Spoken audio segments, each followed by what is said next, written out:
Olá, eu estava falando sobre redes sociais, a gente tem o prazer de receber minha amiga Denise Campos de Toledo, jornalista, comentarista do Jornal da Gazeta e da Rádio Jovem Pan, e o Marco Antônio Teixeira, cientista político, coordenador do curso de administração pública da GV. Meus amigos, muito obrigado, que alegria, deixa eu te dar um beijo, Denise. Obrigado, alegria ter você aqui. Professor, muito obrigado, muito obrigado. A gente estava falando sobre redes sociais agora, e estimulando o uso das redes sociais. Eu acho uma ferramenta maravilhosa. Eu acho que as redes sociais, no nosso caso, na televisão, vieram para dar um retorno imediato. Antes a gente ficava esperando pesquisa e saber o que as pessoas estão achando. Agora, o pessoal gosta, elogia. Não gosta, já fala na hora. E ajuda demais a gente, inclusive com sugestões. Agora, as redes sociais têm que ser usadas de maneira inteligente. E a gente tem visto na política atualmente um uso das redes sociais um tanto bagunçado. E eu acho que está gerando um pouco de confusão. E aí eu queria entender um pouquinho de vocês. E por isso a gente vai falar um pouquinho a respeito dessa história, especialmente envolvendo o Congresso e a presidência da República. O presidente Jair Bolsonaro e o presidente do Congresso, Rodrigo Maia. Então vamos falar um pouquinho a respeito disso. Eles representam o Congresso e a presidência e a gente vai especialmente falar sobre a reforma da Previdência, porque a minha preocupação é, tudo isso que está acontecendo vai de fato atrapalhar o andamento da reforma da Previdência ou será que isso já está mais ou menos resolvido? Denise.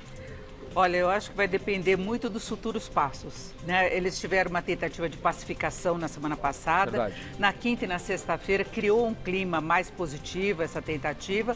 Nós tivemos até repercussão no mercado financeiro, mas se percebeu aí um risco muito grande, porque nós tivemos uma crise por nada. Não é? Então foram exatamente as mensagens via redes sociais e algumas entrevistas também que criaram uma polêmica que eu acho que é desnecessária, que pode atrapalhar sim a tramitação da reforma, cria aquela ação meio corporativista por parte do Congresso, então, e tem a figura de Rodrigo Maia que é imprescindível para a tramitação.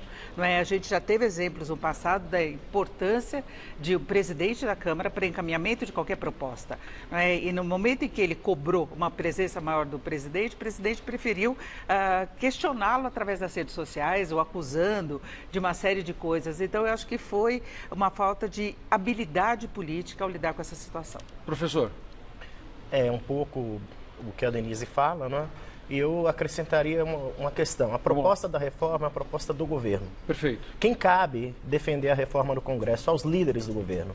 E não ao presidente da casa, que é o Rodrigo Maia. Ou seja, aquilo que o Rodrigo falou, ele usou esse termo no meio dessa confusão, ele falou, então não vou mais fazer nada e deixo na mão do governo. Teoricamente, ele estava assumindo o papel dele mesmo. Não, o papel dele é liderar um outro poder que não é o poder executivo. Portanto, ele não pode ser parte de uma reforma.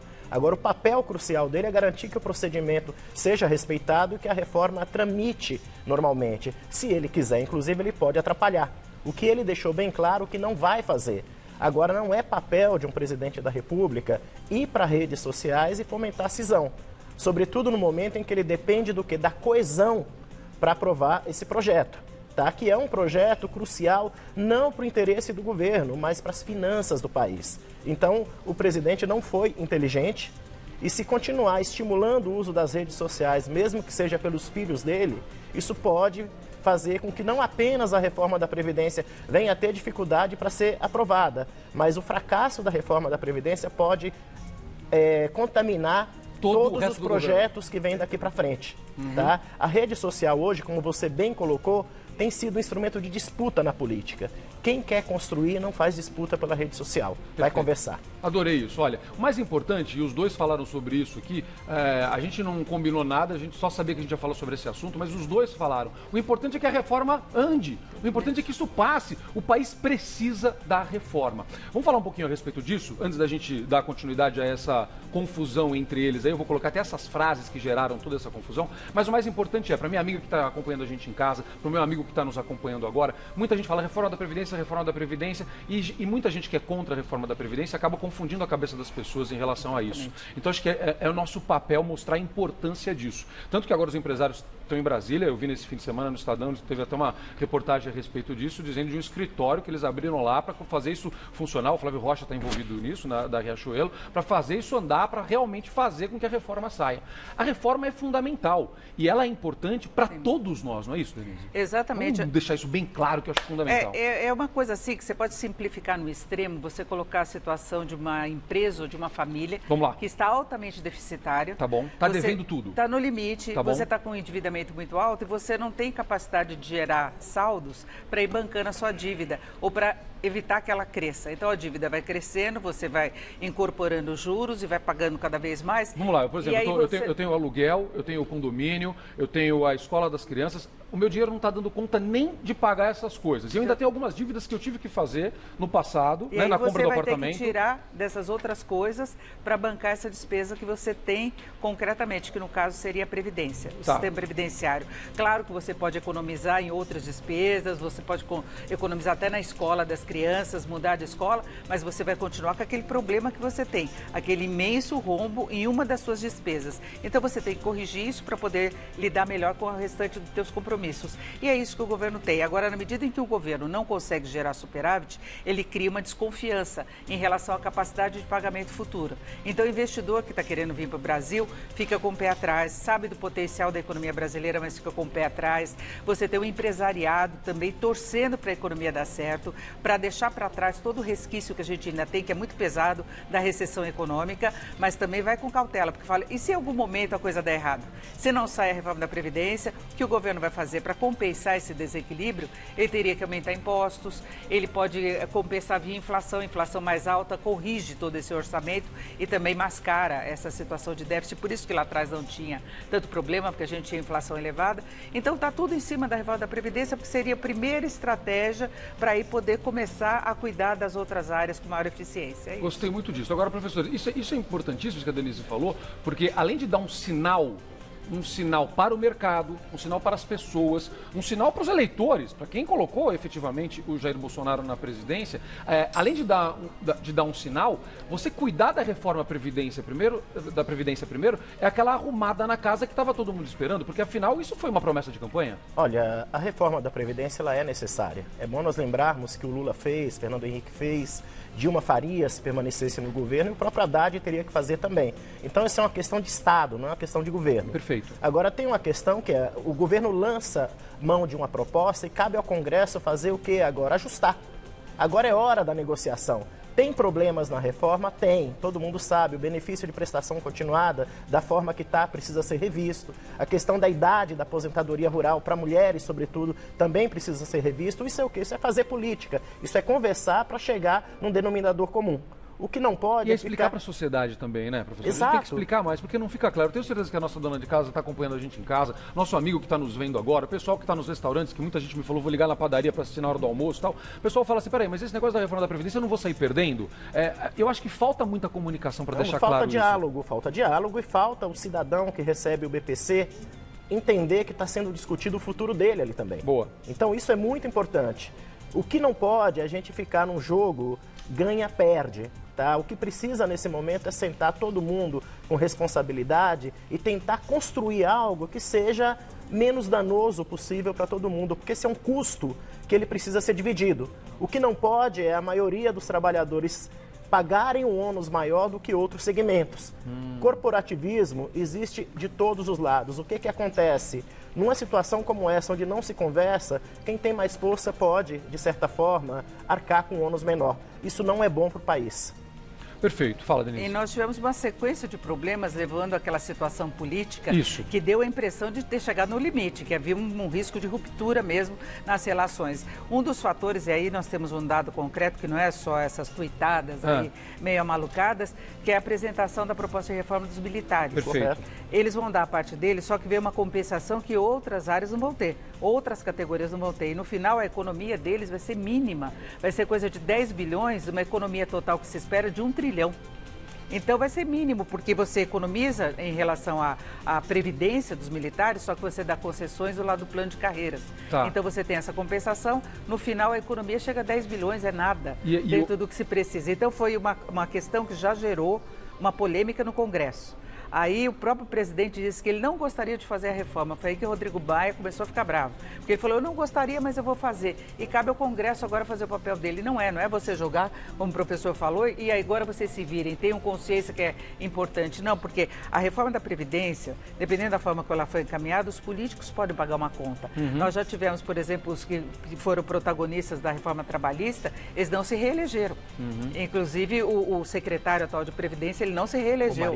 Então, há um custo político a ser pago. Aí o governo lava as mãos e fala, olha, eu estou fazendo porque não tem jeito, e aí vocês se viram, vocês têm consciência. Não, ele tem que discutir, inclusive para convencer os parlamentares da necessidade de determinadas medidas ou flexibilizar essas medidas. É uma negociação, é uma democracia. Então você tem, porque os políticos vão ser sujeitos a lobbies, a pressões corporativistas, tem esses pontos todos que vão ter de ser discutidos. Então não é um plano fechado, perfeito, que tem de ser aprovado. Não, muita coisa tem de ser discutida. Agora você tem que saber negociar, né? Em relação à idade mínima de homens e mulheres, houve uma queda de braço, mas aparentemente seguiu para o Congresso com um número, né, agora? Só que logo no começo, o próprio presidente Bolsonaro, depois da apresentação da proposta, disse que por ele a idade seria diferente, seria outra. Os sinais que o presidente emitiu foram muito ruins. É que não está gostando muito, é isso? Exato. Então isso enfraquece o próprio debate sobre a reforma da Previdência. Queria só pegar carona numa questão que a Denise colocou, tá? Ou seja, a reforma da Previdência ela é vendida como um ônus. Isso. Tá? Muito grande. Verdade. Agora o custo tem que ser pago por todos, inclusive de maneira equilibrada. Tem que pagar mais esse custo quem tem mais para pagar.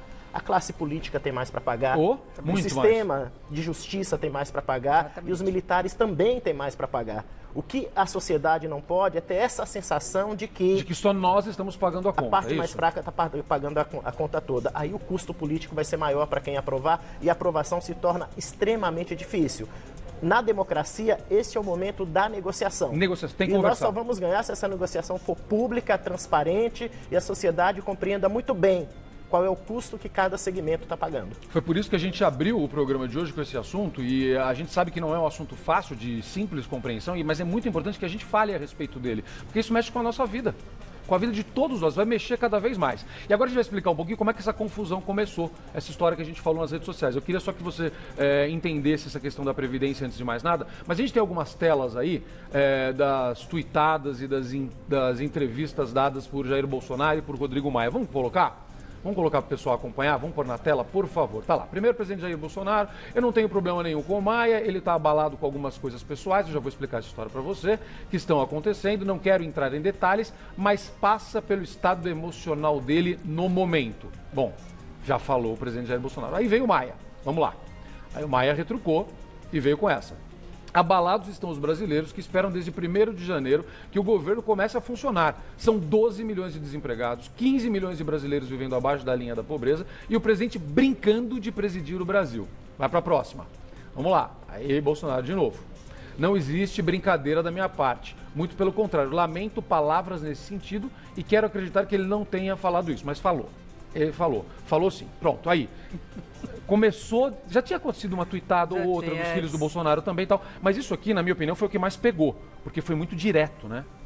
Mas Rodrigo Maia já estava incomodado com tweets de Carlos Bolsonaro. Exatamente. Que tem criado uma série de problemas para o pai.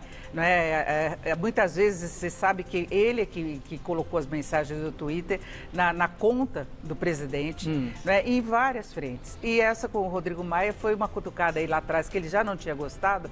E aí o presidente quis relacionar anticrime, né? a braveza do Rodrigo Maia ao fato de Moreira Franco ter sido preso. E ele é padrasto da mulher dele. Perfeito. Né? E eles nem têm um relacionamento político, eles já tiveram divergências no passado, então não tem essa proximidade entre ele e Moreira Franco. Mas aí pegou mal, ele achar que era uma questão pessoal e já estava rolando todo o embate entre eles quando aconteceu esse fato, né? É isso. Tem uma questão que eu acho que é importante o telespectador saber. Vamos lá. O presidente da República, ele ganha a eleição pelo voto de parcela da sociedade. Perfeito. Mas uma vez que ele é eleito presidente, ele é presidente de todos. Então, quanto menos ele tensionar a divisão na sociedade, mais possibilidade ele terá de governar.